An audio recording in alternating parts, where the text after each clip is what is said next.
చందమామ కథ. అత్తకు తగిన అల్లుడు. ఒక నగరంలో బాపాయమ్మ అనే పూటకోళ్ల మనిషి ఉండేది. ఆమెకి భర్త పోయాడు. సవితి కూతురు విమల ఉంది. భర్త పోయాక బాపాయమ్మ బతుకు తెరువు కోసం పూటకోళ్లు పెట్టసాగింది. వర్తక వ్యాపారాలకు ప్రసిద్ధి చెందిన ఆ నగరానికి జనం తాకిడి బాగా ఉండేది. అయితే వచ్చేపోయే వాళ్ళకి వండి వార్చటం, వడ్డించటం మొదలైన చాకిరీ అంతా విమల చేత చేయించేది బాపాయమ్మ. అన్ని విధాలా ఆ పిల్లని రాచి రంపాన పెట్టేది. విమల అందమైన పిల్ల. పెళ్ళిడికొచ్చింది. కానీ బాపాయమ్మ ఆ పిల్ల పెళ్లి మాట తలపెట్టలేదు. విమల పెళ్లి చేసుకుని అత్తారింటికి వెళ్ళిపోతే బాపాయమ్మకి అడ్డమైన చాకరీ ఎవరు చేస్తారు? ఇరుగు పొరుగు వాళ్ళు విమల పెళ్లి మాట ఎత్తితే బాపాయమ్మ, పిల్ల తప్పితే నాకెవరున్నారు? దాన్ని విడిచి క్షణం ఉండలేను. నేను కట్నాలు ఇచ్చుకోలేను కదా. దాన్ని పెళ్లాడేవాడు నన్నే కట్నంగా భావించి వెంట తీసుకెళ్ళాలి అనేది. బాపాయమ్మ ఈ ధోరణిని చూసి విమలం చేసుకుంటామని ఎవ్వరూ ముందుకు రాలేదు. కట్నం లేకుండా విమలం చేసుకునేవాళ్ళు ఉన్నారు కానీ బాపాయమ్మని భరించటానికి ఎవరూ సిద్ధంగా లేరు. విమల పరిస్థితి గ్రహించి తనకిక ఈ జన్మలో పెళ్లి కాదని నిరాశ చెందింది. ఇలా ఉండగా ఒకనాటి మధ్యాహ్నం ఒక యువకుడు బాపాయమ్మ ఇంటికొచ్చి తన పేరు రామదాసు అని చెప్పుకున్నాడు. అతను భోజనం చేసి బాపాయమ్మకి డబ్బులు ఇస్తూ, నేను తగిన కన్యను చూసి పెళ్లాడాలనుకుంటున్నాను. ఈ చుట్టుపక్కల మంచి సంబంధాలు ఏమైనా ఉన్నాయా అని అడిగాడు. ఇల్లు కదలందాన్ని నాకేం తెలుస్తుంది అంది బాపాయమ్మ. ఆవిడతో కబుర్లాడుతున్న ఇరుగు పొరుగు స్త్రీలు, మాణిక్యం లాంటి పిల్ల ఇంట్లో ఉండగా తెలియదంటావేం బాపాయమ్మ అన్నారు. దాన్ని చేసుకోవటం అంత తేలిక అంది బాపాయమ్మ. అంత కష్టమా? అసలు సంగతి ఏమిటి అన్నాడు రామదాసు.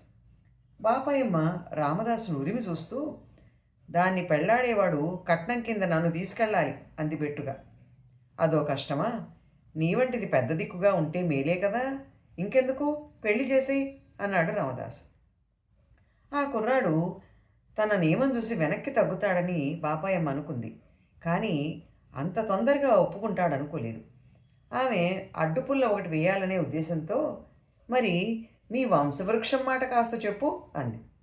అబ్బో, అది చాలా పెద్దది, చెప్పటం దేనికి, రేపు కళ్ళారా చూడొచ్చు అన్నాడు రామదాసు. బాపాయమ్మకి ఇంకేం అభ్యంతరం చెప్పాలో తెలియలేదు.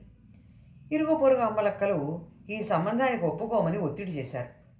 విధి లేక పెళ్లికి ఒప్పుకొని విమలని రామదాసుకిచ్చి నిరాడంబరంగా పెళ్లి చేసింది. పెళ్ళైన మర్నాడే రామదాసు తన భార్యను తీసుకెళ్తానన్నాడు.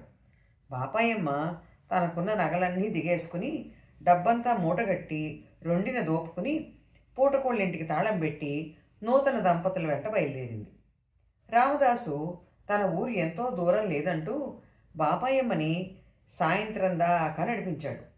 శోష వచ్చేలా ఉన్న బాపాయమ్మ, ఎంత నడిచినా రాదే మీ దిక్కుమాలూరు అంది రామదాసుతో. ఇంకెంత, వచ్చేశాం అన్నాడు రామదాసు. అస్తమయం వేళకి వాళ్ళు అడవి మధ్యకి చేరుకున్నారు. ఇక్కడే మన నివాసం అన్నాడు రామదాసు దట్టమైన పొదల మధ్య ఉండే ఓ పెద్ద మర్రి చెట్టును చూపిస్తూ. ఆ మర్రి చెట్టు మీద ఒక మంచి ఉంది. దాని మానులో దిగువన ఒక పెద్ద తొర్ర ఉంది.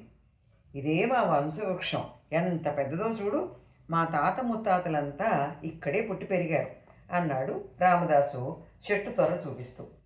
ఎంత దగా, వంశవృక్షం పెద్దదంటే ఏమోననుకున్నాను, నా కొంప ముంచావు గదరా అంది బాపాయమ్మ కళ్ళు తేలేసి. ఆవిడ శోకాలు మొదలెట్టింది. చీకటి ముంచుకొస్తోంది. అడవి జంతువుల అరుపులు ఆరంభమయ్యాయి. బాపాయమ్మ ఆ రాత్రి గడిస్తే మర్నాటి సంగతి చూసుకోవచ్చు అనుకుని, ఈ రాత్రి నేను ఏ క్రూర మృగం వాతనో పడకుండా చూడు, ఎలాగైనా ఆ మంచి మీదికి నన్ను చేర్చు అంది రామదాసుతో. నీ స్థూలకాయాన్ని మంచి మీదికి ఎక్కించటం నా తరమా? ఒకవేళ ఎక్కించినా మంచుతో పాటు మా వంశవృక్షం కాస్త కూలి చక్కాబోతుంది. ఈ రాత్రికి ఏ ఎలుగుబంటో రాకముందే ఆ త్వరలో దూరి పడుకో అన్నాడు రామదాసు బాపాయమ్మతో. బాపాయమ్మ ప్రాణాలు అరచేతిలో పెట్టుకుని బితుకు బితుకుమంటూ ఆ త్వరలో దూరి కూర్చుంది. విమల ఎలా చచ్చినా ఈ రాత్రి గడిచి తను ప్రాణాలతో బయటపడితే చాలు, తెల్లవారగానే తన ఇంటికి తాను వెళ్ళిపోవాలని నిశ్చయించుకుంది బాపాయమ్మ. తెల్లవార్లు జాగారం చేసిన బాపాయమ్మకి తెల్లారిపోతుండగా కాస్త కొనుకు పట్టింది. ఇంతలో ఎవరో తన్ను లాగుతున్నట్టు బాపాయమ్మ మేలుకుంది. నిలువెత్తి ఎలుగొడ్డు బాపాయమ్మని త్వరలో నుంచి బయటికి లాగుతోంది. బాపాయమ్మ కెవ్వుమని కేకలు పెట్టసాగింది. ఆ కేకలకి ఎలుగొడ్డు ఆమెను వదిలి పారిపోయింది. ఆ తర్వాత కొంతసేపు బాపాయమ్మ కొయ్యి పారిపోయి అచేతనంగా ఉండిపోయింది. రామదాసు వచ్చి, తెల్లవారకుండానే ఏం కొంప మునికిందని కేకలు పెడుతున్నావు అని బాపాయమ్మ మీద విసుక్కున్నాడు.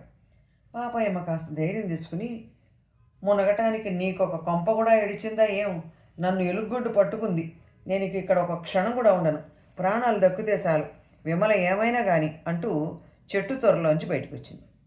బయటనే నిలబడిన విమల ఏం మాట్లాడలేదు. రామదాసు నవ్వి, నా కట్నం కింద వచ్చిందానివి, నిన్నెలా బోనిస్తాను అన్నాడు. ఆ మాట విని బాపాయమ్మ తెల్లబోయింది. తన ఒంటి మీద నగలన్నీ తీసి విమలకు పెట్టి తన రొండిన ఉన్న డబ్బు సంచి రామదాసు మొహాన కొట్టి ఆమె ఇంటి దారి పట్టింది. తర్వాత రామదాసు విమలను తీసుకుని కొండ మీద ఉన్న తన ఇంటికి తీసుకుపోయాడు. ఆ ఇంటి గోడలకు వేళ్లాడే జంతువుల చర్మాలు చూశాక విమలకి తన భర్త వేటగాడని తెలిసింది. వాటిలో ఉన్న ఎలుగొడ్డు చర్మం చూడగానే బాపాయమ్మని బెదరగొట్టిన ఎలుగొడ్డు రహస్యం కూడా విమలకి తెలిసిపోయింది. అదండి కథ. మరో మంచి కథతో మళ్ళీ కలుద్దాం.